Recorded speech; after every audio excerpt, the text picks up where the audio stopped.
عورت سے قیامت والے دن سب سے پہلا سوال کیا پوچھا جائے گا؟ یہ جاننا ہر عورت کے لیے ضروری ہے۔ جب قیامت کا وقت بالکل قریب آ جائے گا تو اللہ کے حکم کے مطابق عورت سے سب سے پہلا سوال یہ پوچھا جائے گا کہ بسم اللہ الرحمن الرحیم۔ ناظرین، جب قیامت کا وقت بالکل قریب آ جائے گا تو اللہ تبارک و تعالی حضرت اسرافیل علیہ السلام کو سور پھونکنے کا حکم دیں گے۔ تو حضرت اسرافیل علیہ السلام اللہ تبارک و تعالی کے حکم کے مطابق سور پھونکیں گے اور آہستہ آہستہ دنیا تباہ و برباد ہونا شروع ہو جائے گی، اور روئے زمین پر بسنے والی ہر مخلوق، انسان، جنات، چرند پرند، الغرض کوئی بھی چیز ایسی باقی نہ ہوگی جو زندہ ہو۔ اس وقت سب کا نام و نشان مٹ جائے گا اور سب کچھ تباہ و برباد ہو جائے گا۔ دلکش اور خوبصورت نظر آنے والی اس زمین پر ہر طرف چٹیل میدان اور ویرانی ہی ویرانی ہو جائے گی۔ اس کے بعد اللہ تبارک و تعالی ارشاد فرمائے گا کہ کون ہے جس کی آج بادشاہی ہے،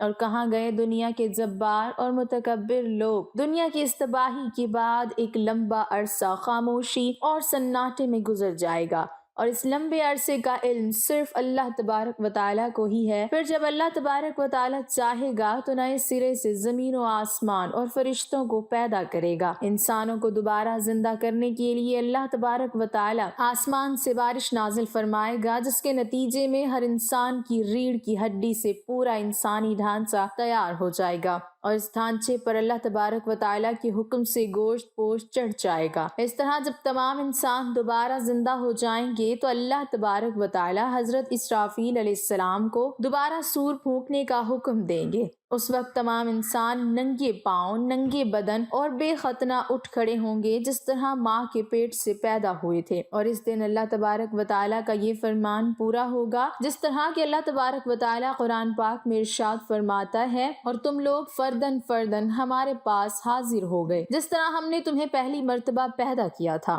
ناظرین، سب سے پہلے اللہ تعالیٰ کے پیارے نبی حضرت محمد مصطفیٰ صلی اللہ علیہ وسلم اپنی قبر انور سے باہر تشریف لائیں گے۔ اس کے بعد حضرت عیسیٰ علیہ السلام اور دیگر انبیاء کرام اپنی قبر انور سے باہر تشریف لائیں گے، اور اس کے بعد شہداء کرام اور اللہ تبارک و تعالیٰ کے نیک بندے اور اہل ایمان اٹھیں گے۔ اس دن کافر، مشرک اور منافق لوگ اپنے اپنے اعمال کے مطابق اپنی قبروں سے زندہ اٹھیں گے۔ کوئی اندھا ہوگا تو کوئی بہرا ہوگا تو کوئی لنگڑا ہوگا، اور کسی کو چیونٹی کی شکل میں اٹھایا جائے گا، اور کوئی شخص اپنے اعمال کے مطابق سر کے بل اٹھے گا۔ اس دن کافر اس غیر متوقع زندگی کے مناظر دیکھ کر شدید خوف اور غم کے اندر مبتلا ہو جائیں گے، اور ان کی آنکھیں اس خوفناک منظر کو دیکھنے کے بعد پتھرا جائیں گی، اور ان کافروں کے دل کانپ رہے ہوں گے اور کلیجے منہ کو آ رہے ہوں گے۔ اس دن اتنا وحشت ناک عالم ہوگا کہ کوئی غمگسار اور مددگار نہ ہوگا، اور اس دن نہ ہی کوئی ایک دوسرے کو پوچھنے والا ہوگا، اور اہل ایمان بھی اپنے اعمال کے مطابق اپنی قبروں سے اٹھیں گے، اور اس دن شہداء کرام اپنے بہتے ہوئے تازہ خون کے ساتھ اٹھائے جائیں گے، اور جو شخص جس حالت میں فوت ہوگا وہ اسی حالت میں اپنی قبر سے اٹھے گا، یعنی جو گناہ کرتا ہوا مر گیا وہ اسی گناہ کی حالت میں اٹھے گا، اور جو شراب پیتا ہوا مرا وہ اسی طرح شراب پیتا ہوا اٹھے گا، اور جو زنا کرتا ہوا مرا اسی طرح زنا کی حالت میں اٹھے گا۔ ناظرین، اس طرح جب تمام مخلوق زندہ ہو جائے گی اور اپنی اپنی قبروں سے باہر نکل آئے گی، پھر اس کے بعد قبروں سے اٹھتے ہی ہر انسان پر 2 فرشتے مقرر کر دیے جائیں گے، اور وہ فرشتے تمام لوگوں کو میدان حشر میں پہنچا دیں گے۔ ناظرین، آپ کو بتاتے چلیں کہ میدان حشر میں ملک شام کے علاقے میں قائم ہوگا، اور سبھی لوگوں کو اپنی اپنی قبروں سے اٹھ کر اس میدان میں جانا ہوگا، اور کفار میں سے جو لوگ اندھے اٹھیں گے وہ ٹھوکریں کھاتے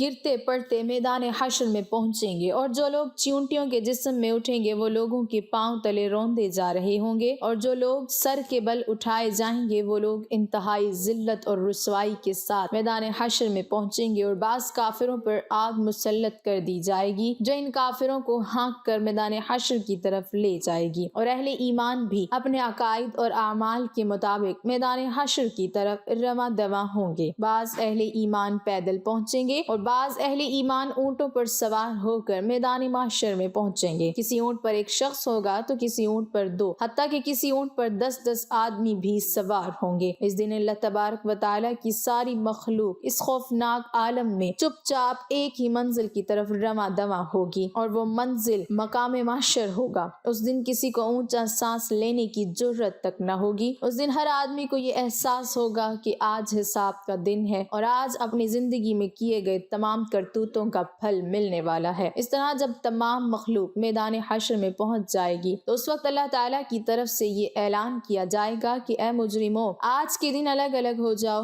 اس وقت تمام لوگ الگ الگ گروہوں کے اندر تقسیم ہو جائیں گے، اور کافر اور مشرک لوگ اپنی زندگی میں جس چیز کی پوچھا کیا کرتے تھے اور جس کو اپنا خدا مانتے تھے وہ اسی گروہ میں شامل ہو جائیں گے، اور دوسری طرف ایمان والوں کو ان کے اعمال کے مطابق الگ الگ گروہوں میں تقسیم کر دیا جائے گا۔ نیک لوگ نیک لوگوں کے ساتھ ہو جائیں گے۔ ناظرین، میدان حشر میں تمام لوگ ننگے پاؤں اور ننگے بدن ہوں گے۔ اس دن سورج 1 میل کے فاصلے پر آگ برسا رہا ہوگا اور زمین تپش کی وجہ سے دہک رہی ہوگی، اور جسم سورج کی آگ میں جل رہا ہوگا، اور زمین اتنی گرم ہو جائے گی کہ زمین پر پاؤں نہ رکھا جا رہا ہوگا، اور دور دور تک کہیں سایہ نظر نہیں آ رہا ہوگا، اور لوگ اپنے اپنے عقائد اور اعمال کے مطابق اپنے اپنے پسینوں میں ڈبکیاں لگا رہے ہوں گے۔ کچھ لوگ اپنے گناہوں کے مطابق ٹخنوں تک پسینے میں ڈوبے ہوں گے، اور کچھ لوگ سینے تک پسینے کے اندر ڈوبے ہوں گے، اور کچھ لوگ اپنے اعمال کے مطابق پورے کے پورے پسینے میں ڈبکیاں لگا رہے ہوں گے۔ حشر کا یہ خوفناک دن 50,000 سالہ ہوگا، اور لوگ بھوک اور پیاس کی شدید گرمی کی حالت میں 50,000 سال تک کھڑے رہیں گے، اور تمام لوگ تنگ آ کر اللہ تبارک و تعالیٰ کی بارگاہ میں عرض کریں گے، یا رب العالمین، ہمیں اس مصیبت سے نجات عطا فرما،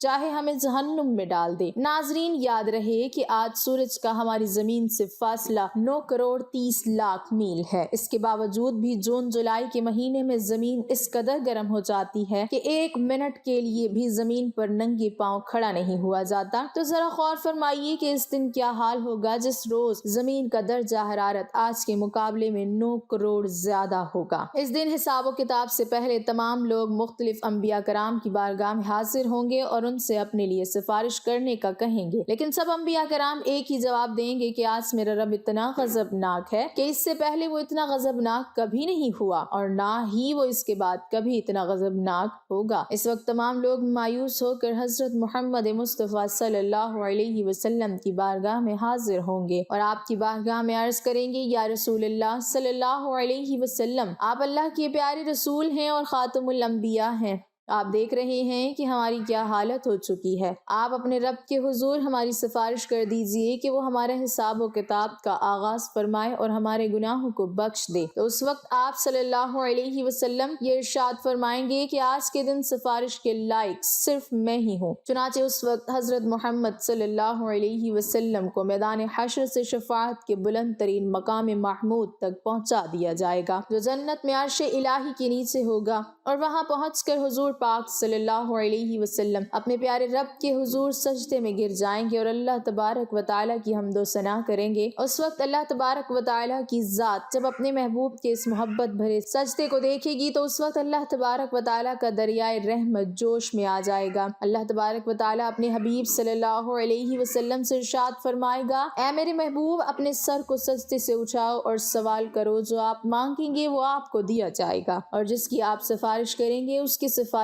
قبول ہو جائے گی۔ ناظرین، یہی شفاعت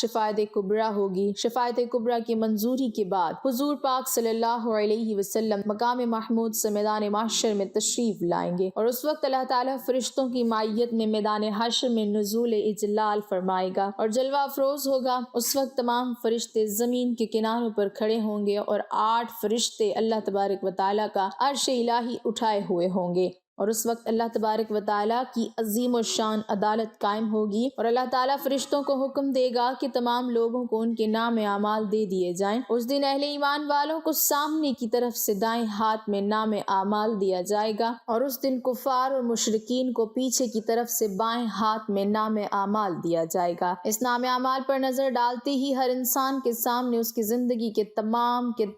کرتوت سامنے آ جائیں گے، اور اپنی زندگی میں کیے گئے تمام کرتوت کرتوتوں کی تمام یادیں تازہ ہو جائیں گی، اور اس دن اہل ایمان کے روشن چہرے کچھ اور بھی روشن اور ترتازہ ہو جائیں گے، اور تمام اہل ایمان خوشی خوشی دوسروں کو اپنا نام اعمال دکھائیں گے، جیسا کہ اللہ تبارک و تعالیٰ اس منظر کی طرف اشارہ کرتے ہوئے قرآن پاک میں ارشاد فرماتا ہے، اور لوگ کہیں گے کہ آؤ اور میرا نام اعمال پڑھو، اور اس دن مشرکین اور کفار کے چہروں کی سیاہی میں کچھ اور بھی اضافہ ہو جائے گا، ذلت ان کے چہروں پر چھا جائے گی، حسرت اور ندامت سے وہ اپنے ہاتھوں کو چبائیں گے، اور تمام کفار اور مشرکین کہیں گے کہ اے کاش ہمیں اپنا نام اعمال نہ دیا جاتا، اور کاش کہ میں یہ نہ جانتا کہ میرا نام اعمال اور حساب و کتاب کیا ہے۔ کہ کفار اور مشرکین بار بار اپنے نام اعمال کو دیکھیں گے اور تعجب سے کہیں گے کہ یہ کیسا عجیب و غریب نام اعمال ہے کہ اس میں ہر چھوٹا بڑا عمل لکھا ہوا ہے، ہائے ہماری کم بختی، یہ نام اعمال کیسا ہے، کوئی چھوٹے سے چھوٹا یا بڑے سے بڑا ایسا عمل نہیں جو اس میں نہ لکھا ہوا ہو۔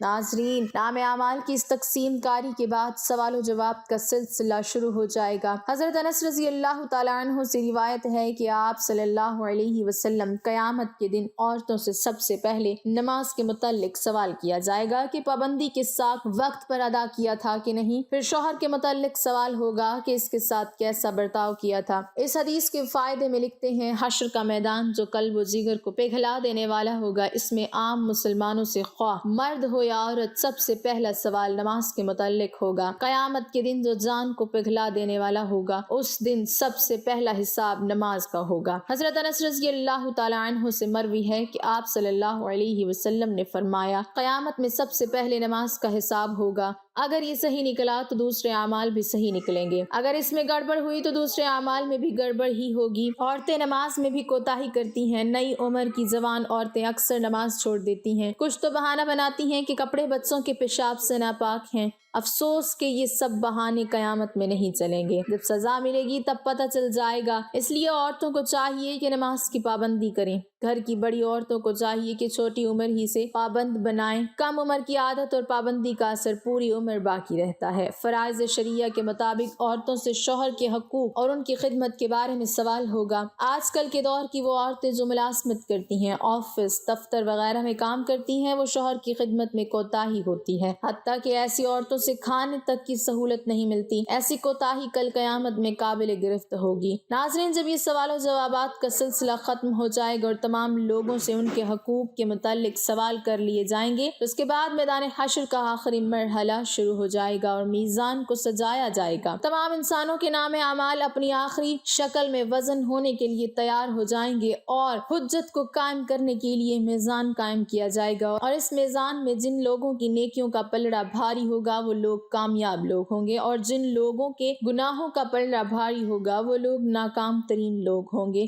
اس دن جو کامیاب لوگ ہوں گے وہ جنت میں چلے جائیں گے، اور جو ناکام لوگ ہوں گے اور جن کے گناہوں کا پلڑا بھاری ہوگا وہ جہنم میں داخل کر دیے جائیں گے۔ اس دن نبی کریم صلی اللہ علیہ وسلم کی شفاعت خاص ان امتیوں کے لیے ہوگی جو حضور پاک صلی اللہ علیہ وسلم کی امت کے گناہگار لوگ ہوں گے۔ اس دن حضور پاک صلی اللہ علیہ وسلم اپنی گناہگار امت کی شفاعت فرمائیں گے۔ اللہ تعالیٰ اپنے پیارے حبیب حضرت محمد مصطفیٰ صلی اللہ علیہ وسلم کی شفاعت قبول فرمائے گا، اور حضور پاک صلی اللہ علیہ وسلم اپنی گناہگار امت کو اپنے ساتھ لے کر جنت میں تشریف لے جائیں گے۔ اللہ تعالیٰ سے دعا ہے کہ اللہ تعالیٰ اپنے پیارے حبیب حضرت محمد مصطفیٰ صلی اللہ علیہ وسلم کے بتائے ہوئے راستے پر چلنے کی توفیق عطا فرمائے اور ان کی محبت کے اندر جینا مرنا نصیب فرمائے، آمین۔ ناظرین، کمنٹ باکس میں اللہ تعالیٰ کے 99 ناموں میں سے ایک نام ضرور ٹائپ کریں۔